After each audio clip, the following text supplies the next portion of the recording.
Welcome to Financial Focus, brought to you by GulfCoast Financial Services founder and CEO, John Kuykendall. John and his team of financial, legal, and tax professionals have been providing North Florida savers and investors sound, comprehensive financial guidance for over 30 years, helping you to achieve important life and planning goals. Be sure to like, subscribe, share, and tune in for more Financial Focus by visiting GulfCoastFinancial.net. Welcome into the program. This is Financial Focus, brought to you by the best of the best in financial services, as named by the readers of the Lake City Reporter, 7 years and running. The team from GulfCoast Financial Services with exceptional guidance and advice on what you should be doing with your money, what you should be paying attention to in the financial world in order to achieve and accomplish your important financial goals. Providing that insight on the program, as always, we turn to the CEO and founder of GulfCoast Financial Services. 30 years as a firm providing this sound advice to Gulf City area, to Lake City area. 30 years providing this sound advice and guidance to Lake City area savers and investors. John Kuykendall. John, congratulations on another milestone in business. Well, thank you, Peter. It seems like yesterday we started in a little house here in Lake City, and it's just amazing how fast time's gone and how much we've accomplished over those 30 years. But, when I look back upon it and reflect, to come from absolutely nothing to where we are today, it's truly fantastic. When I started Gulf Coast, I really didn't know that it was going to be the success it's been, or that we were going to be able to help as many people as we've helped. Now, John, on the program, you actually often comment on and address the fact that not only has the world obviously changed in 30 years, but the planning itself has undergone a lot of transformation and evolution. And you're doing things today that maybe you weren't doing even as recently as 10 or 15 years ago.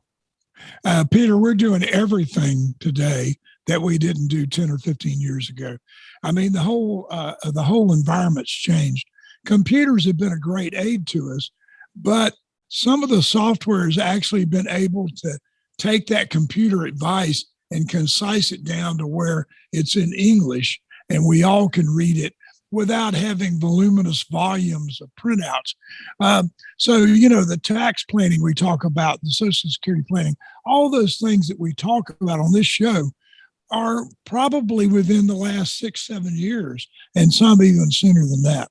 So better advice, better guidance, more accuracy in some of the projections, and saving a lot of paper. Yeah. Oh, yeah. I remember we used to print out that big book, it was about 250 pages, had all these graphs and everything in it. And people would, they wouldn't read it. We'd read the synopsis of it.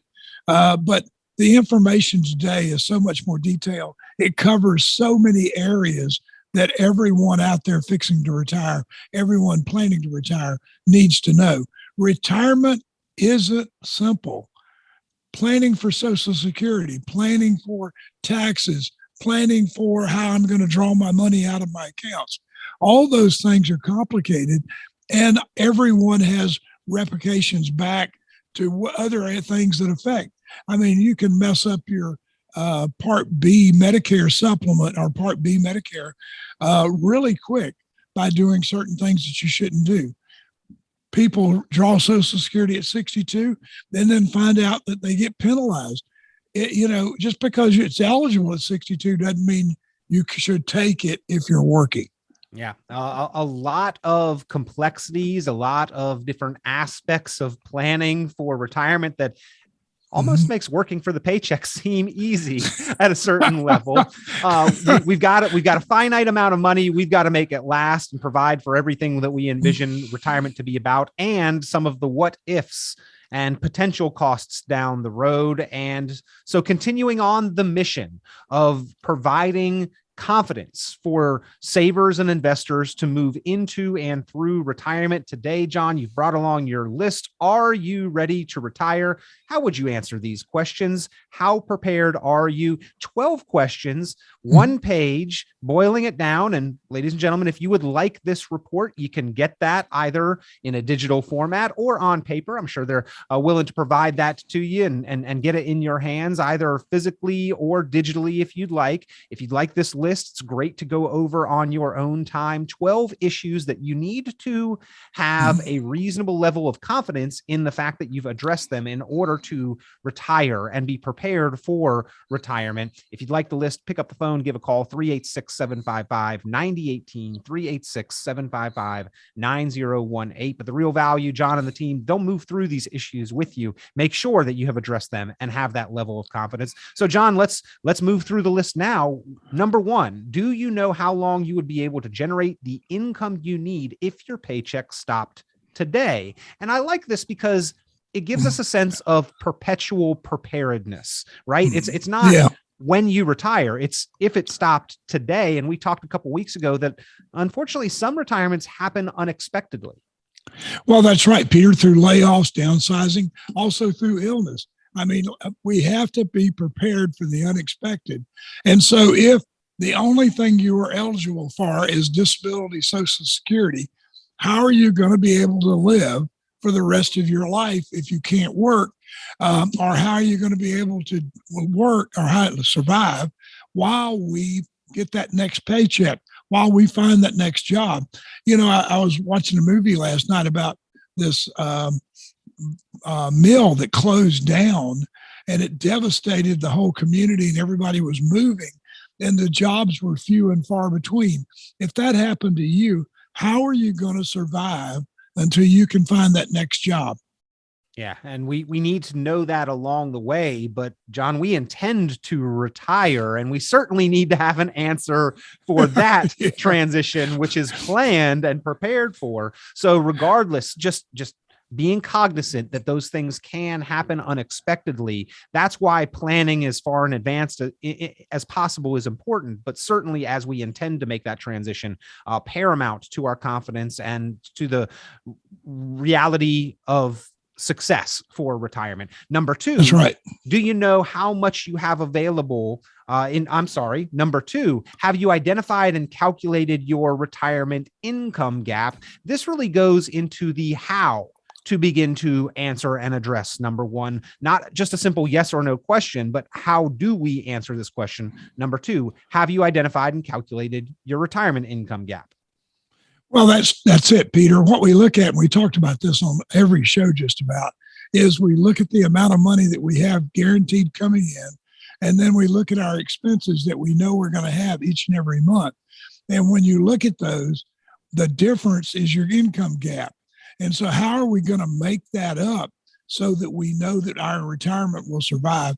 Also, if I'm not retiring, but I'm disabled or something, how am I going to be, and we talk about back to number one, how am I going to be able to cover that income gap? Where am I getting the money? How is it going to affect my retirement plan? Both of those kind of go hand in hand, whether we're working or whether we're retired. But pre-retirees should start working on number two, that income gap, as soon as they're possible. You know, if we started 10 years before we even thought we were going to retire, it would be a great time to get ready and not procrastinate. We could probably be more aware of what that income gap really is. One of those big mysteries of retirement that has to be solved in order to have confidence in our retirement lifestyle and standard of living. And then the earlier we can get a jump on it, the better that we can address the potential for that income gap.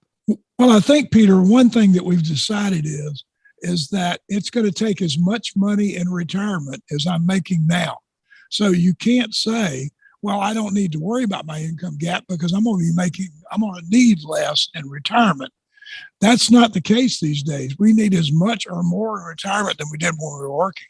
Yeah. And things tend to get more expensive over time, as we have certainly, and in some cases painfully seen this year, maybe more prevalent recently than it has been historically, but inflation is an ever-present factor that we need to account for. Number 3, John, is the reason why we need to address this one. Do you know how much you have available in discretionary assets above what you need to generate retirement income? You need those discretionary assets to continue working for you too, to help to address things like inflation. Well, that's right. Also, the things that are unexpected, the new roof, the new pool, whatever the remodeling is, things are going to happen in life, and they happen even in retirement. So we need to have that discretionary income. And as you know, Peter, we may need to pull from that discretionary income to make up for periods of time of high inflation and other things. I don't know about you, but I won't let my gas go below a half a tank now, because it hurts my pocketbook too much when I fill my truck up. I have seen that myself. And in fact, worst case scenario, at least you got half a tank's distance that you could get somewhere you need to go. Number 4, we've talked about the fact, John, that money can only do a certain number of things. Can't buy love, can't buy happiness, but it can provide growth, safety, liquidity, and income. However, here's the thing, not a great multitasker. So that's what asset allocation and different locations for your money is about. Do you know if your portfolio is properly positioned and diversified to provide enough of each of those: growth, safety, liquidity, and income? Well, that's right, Peter. And unfortunately, too many people have their money in the safety bucket and not in the growth bucket or the income bucket. So we've got to make sure that we're diversified and we know what our dollars are doing for us, and we put them strategically in the buckets that we need to have them in, so that we can really grow our portfolio. It's really disheartening when you see somebody with all of their money in cash making less than 1%, when there are other opportunities out there that are taking place that really don't have a lot of risk to them. Number 5, do you hold annual reviews of your plan to assess if you have met previous benchmarks and to set new goals and benchmarks? As the world changes and evolves, as our own circumstance changes over time, John, we've got to make sure that the plan stays on track and prepares us for what's ahead. That's right, Peter. We got to make sure that everything is covered, that we've done everything we can do to not procrastinate, but to make sure that we're living the plan. Because the closer we get to retirement, we really need to have that plan on track. We need to know that we're going to be able to have the kind of retirement that we want, need, and deserve. And the only way we can do that is by reviewing that plan every year, not letting it sit in the bucket or in the drawer and not looking at it. We have to work it. The plan is only as good as the numbers and the effort that we put into it. We're talking once again with John Kuykendall, founder of GulfCoast Financial Services, 30 years serving proactive savers and investors in North Central Florida, 7 years and running, being named best of the best in financial services by the readers of the Lake City Reporter. And we are covering the questions, the issues that you must address in order to know if you are ready to retire. Not like I'm so ready not to have to work anymore, but financially prepared for retirement. And we've got a great list. It's a one-page resource for you. If you'd like to get this list of the 12 major issues to know if you are ready and prepared for retirement, pick up the phone, give GulfCoast Financial Services a call, 386-755-9018, 386-755-9018. Number 6 on the list, John, you alluded to this earlier. Social Security is complex. A lot goes into it. You've got some great ways to run different analysis and crunch the numbers, but a big factor, have you formulated a plan for how to use Social Security to maximize income and protect your personal assets? That's right, Peter. The thing is that we have the software available that shows us how to maximize Social Security. And then it gives us 3 different scenarios and shows us how much money we'd be giving up by taking either one of those scenarios. I just met with a couple last night, and we were talking about when he could draw his Social Security and if it would affect his paycheck and all that. And then we talked about when she could draw. And then what we're going to do next is take those numbers, put them into our tax software and explain to them the tax consequences for drawing at full retirement age versus waiting to age 70 when they're totally retired and not working. You can draw Social Security at your full retirement age, but don't forget, Peter, up to 85% of Social Security is taxable if you make too much money. So there may be, why pay if it's going to throw you, why take it if it's going to throw you in another tax bracket and cause you to pay more money overall in taxes? It's not what you make, it's what you keep. That includes with your Social Security. And we know the tax man cometh. There's not generally a dollar that's made, grown, created, earned, spent, transacted that there's not some type of tax plan for. Now, some Social Security rather can potentially be tax-free, but for most people that earn any kind of other income, it's going to be taxed at some level. A lot of people feel like it's taxed along the way. No, it's just held by the government for your benefit later on down the road. When they begin to give it back, that's when it can potentially actually be taxed. Right, John? That's right, Peter. I mean, we haven't really paid taxes on it. We have. So therefore, when we take it out, a certain part of it could be subject to taxes. I know this morning I went in there and threw my folder in the GulfCoast tax room and said, here, good luck with this. Have fun, because it's complicated. Taxes are not as simple as we thought they were. And everything, like I said, it has a chain reaction on something else. And I can't wait for the government to send me my new IRMA letter. Yeah. Well, what is the tax code? Up to 80,000 some odd pages now. It's not a simple document there. But this list is 1 page, 12 questions to know if you're ready to retire. You got to have addressed each of these issues with some reasonable level of information, education to be confident in them. Number 7, do you know how you would cover the cost of medical and or long-term care expenses should you or your spouse require or encounter them? Well, Peter, this is a big one because a lot of people think that when they get on Medicare, that it's free. Part A is free. That's the only thing we get free. Everything else has a cost. And a couple in their late 60s, early 70s could be spending $1,000 a month for their Medicare Part B, their supplement, and their drug card. Now, that's in addition to copays and other things that we have. And if we get into a long-term care situation, Medicare doesn't cover long-term care. That's going to come out of pocket. And so we have to figure out ways to address this. I think the last study I showed, it was over $400,000 that a married couple could expect to spend on medical expenses during their retirement. Yeah. That's a lot of money. I saw that as well. And that's really just on routine cost of care. As you mentioned, Medicare, most people have premiums, have deductibles. It's very akin to health insurance, maybe at a discounted rate because we've been paying into it over the course of our lifetimes to get that benefit. But there are still costs associated with that. And it doesn't necessarily cover things like dental or vision. So there are additional costs just of routine care. And then it's wrapped into one question or one issue of the 12 here on the list, John, but medical and long-term care expenses really are two separate things because that $400,000 figure, that was just routine costs, not including the potential for long-term care if needed. Well, that's true, Peter. And if you look at the inflation and the cost of employees and everything else, long-term care is going up. So where it may have been $7,000 a month last year, it's going to be $10,000 a month this year. Mm-hmm. And so costs are going up. We have to have a way to cover that. And so there are some ways that we can do some hybrid investments so that we can cover more than one thing with a bucket and give them some long-term care. But if you have any money at all, the government is not going to help you because you have to spend your money down in order to get Medicaid, which having had a couple of clients that I've dealt with who've been on it, that's not the cure-all that everybody thinks it is.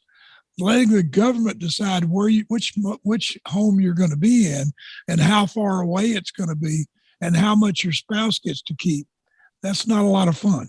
And in to another subject here that equally is important. Have you calculated how much income would be lost if you or your spouse pass away? The issue of survivorship income, spousal income dependence is a real issue that often is not encountered until we lose the spouse. But we have to think about this issue as we are making these lifelong permanent decisions when we enter into retirement, not when we ultimately experience it, but well in advance. Well, if you lose a spouse, about 40% of your income is going to go away. Now, your expenses aren't going away. You may be able to downsize, and that may cost you more because homes are rising, rentals going up. But 40% is a lot of money to have, a lot of income to lose because of the death of the spouse. And also a big thing in America these days is divorce in the elderly over 65. It's an all-time high. So you have to consider what happens if I lose my spouse through death or divorce. How am I going to survive? How is he or she going to survive? And what do we need to do to make this work? So that's just something that we have to work on. And, a lot of people, you'll be amazed, and I know you're not, that when you tell a person that if their spouse dies, they're only going to get one Social Security check, they're like, what do you mean? I don't get to keep both? Nope. Well, no, you only get the highest. You don't get both of them.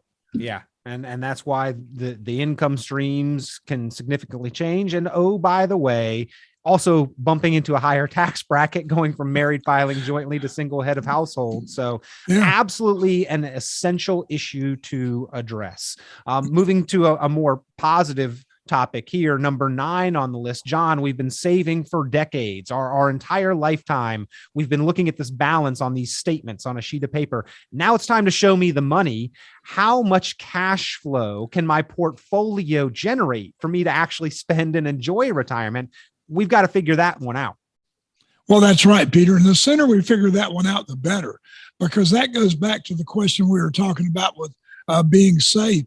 I can be so safe that I don't generate any gains, and therefore I'm not going to have the kind of income that I need in retirement because my portfolio is not going to generate income. So we have to start early to know what our portfolio is doing and to watch it, manage it, diversify it, and to make sure that it's earning as much as it can, because when I retire, that portfolio and those income streams I have coming in are going to be my paycheck every month. You alluded to this one earlier, and that's why retirement planning is pretty complicated. All of these are really interwoven. But number 10 on the list, do you know the percent of your working income you'll need to support your lifestyle in retirement? Here's the thing about this one, John, is that retirement isn't often about replacing 100% of everything we were making during our working career. It's about replacing our ability to cover expenses and do the things that we want to do. However, what we're finding is that more and more often people are spending about what they're making. Yeah. We used to, Peter, the average used to be about 70%. That I needed about 70% of my income in retirement to live comfortably.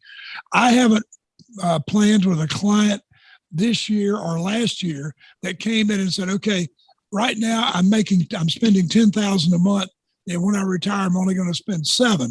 Usually I'm going to spend 10, but I may need to spend 12.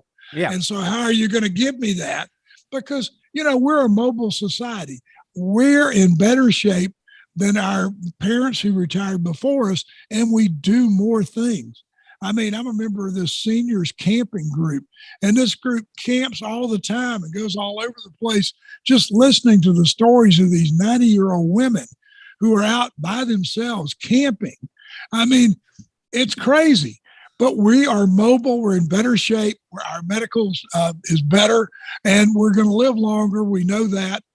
They just downsized the required minimum distributions because of longer living. They changed that table. So we're going to need more money. If we don't need more money on the day we retire, we're going to need more money for a longer period of time than any retirement generation in our lifetime. We talked about this in terms of Social Security, but that's certainly not the only source of income that the government has some intentions to tax. Your 401k, your IRA, any distributions from retirement accounts, they have a tax plan, ladies and gentlemen, and it is not what you make, it's what you keep. Do you understand how much you will be paying in taxes in retirement and how much of your retirement account withdrawals you'll actually get to keep? John, if we have a $4,000 a month cost of living, we can't plan on just withdrawing $4,000 a month of income. We've got to account for taxation, something that was sort of taken care of behind the scenes during our working career. Before a lot of us even saw our money, the government had already taxed it and taken care of this issue. Yeah, that's right, Peter. And we didn't even know how much it was. But, the thing is that people just don't understand that we defer all this money and then we deferred it at a lower income. And then all of a sudden now we're going to be retired. We're going to be required by the government to start pulling that money out. We're going to need that money to live on, and we're going to be taxed on it. And we're going to be taxed at higher rates in the future than we are now. We know that. Mm-hmm. So, it's just taxes are a huge problem in retirement. And that's, right now we're going through tax season, and I'm amazed at the clients that come in and I tell them that we got to pay the government, and they're saying, well, but why? And I'm saying, well, because you didn't withhold enough from your Social Security, or you didn't take any withholding out of your pension. You can't just not withhold because you made the money. Right. There's nowhere in the tax code that says retirement is tax-free.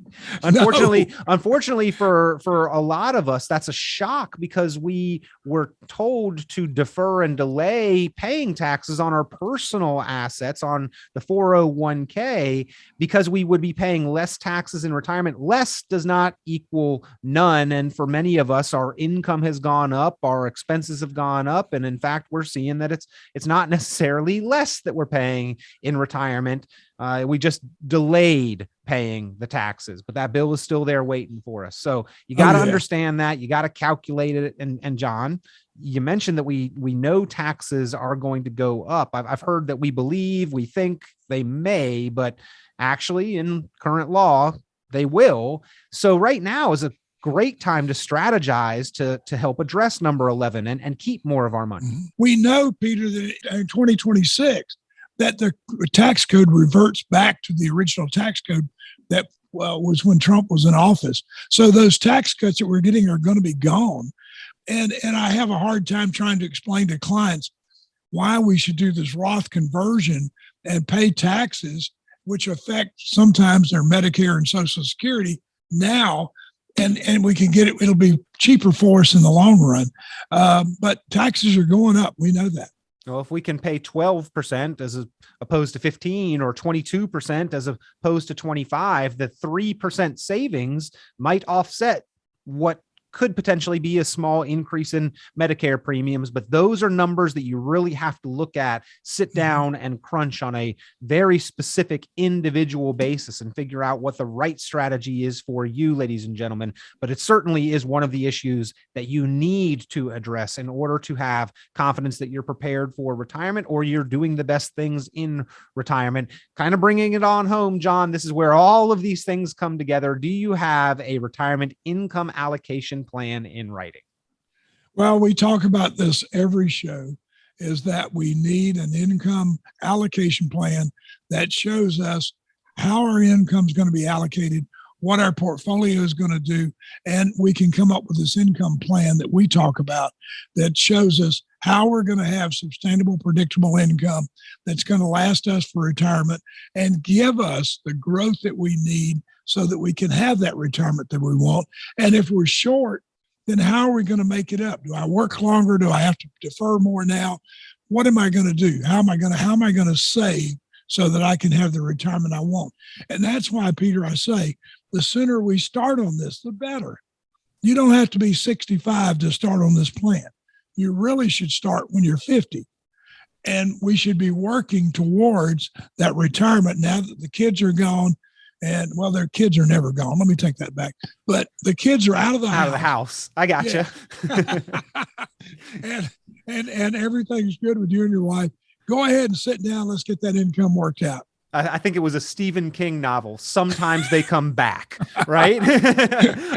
Trust me. It's like kids these days. Sometimes they come back. Well, these issues, John, are things that you have been helping people work through. They're at Gulf Coast Financial Services for 30 years, and the last 7 years and running been named as best of the best in financial services by the readers of the Lake City Reporter, because you raise awareness to some of these issues that unfortunately often get overlooked during the course of our working career, but can't be a blind spot, can't catch us by surprise if we are going to have lasting retirement confidence. And that's why, ladies and gentlemen, you need to pick up this list at the very least. Check over it on your own time. See how confident you feel in answering and addressing all 12 of these questions to indicate, are you prepared for retirement? And if there are any that you're not 100% confident on, well, that's what the team from Gulf Coast Financial Services is here for, to help you through them, to formulate an answer, as they do each and every day for savers and investors and proactive planners in North Central Florida. Pick up the phone, give a call. 386-755-9018, the number to reach Gulf Coast Financial Services, 386-755-9018, 386-755-9018. You can also go online, GulfCoastFinancial.net, GulfCoastFinancial.net. Fantastic resources, tools, calculators, reports available there on the webpage. But as always, the team is your number one resource. Give them a call to set up a complimentary review, a planning strategy session, or just request the list if you'd like to go over these 12 issues to know if you're prepared for retirement, again, on your own. John, always a pleasure. Any final closing thoughts as we have covered this list? Well, Peter, I just wish I'd had somebody go through this list with me before, back when I was 50. It would have made a huge difference in my knowledge and my understanding. And also probably I would have saved a little more money than spent money, enjoying myself back then. Yeah. But we didn't do that. Back then, guy call you on the phone and say, hey, I got a stock for you. And you'd buy the stock, and stock will lose money, and then you'd sell the stock. And so things have changed. Fiduciary wasn't a word that we heard back in the 70s and the 80s. And I think that the government has done a really great job in making sure that we put the client's interest first in everything that we do. Well, 3 generations of planning there under the roof at Gulf Coast Financial Services. Just think 30 years in service of savers and investors. Those that are turning 65 now, John, if they had gotten this information back at 35, what great shape they could have been in, or are as a result of the proactive guidance that they have received and the confidence level from answering and addressing important topics like what are included on this list. Once again, if you'd like your copy of this list, or if you would like to take advantage of the opportunity for that complimentary planning review and strategy session where John and the team at Gulf Coast Financial Services will go through these issues with you, pick up the phone and give a call. 386-755-9018, 386-755-9018, GulfCoastFinancial.net. John Kuykendall, founder, CEO, and your resource here on the program, our resource for proactive guidance, insight, and advice. We always appreciate the time, John. Thank you, Peter. It's great to be here. Have a good week.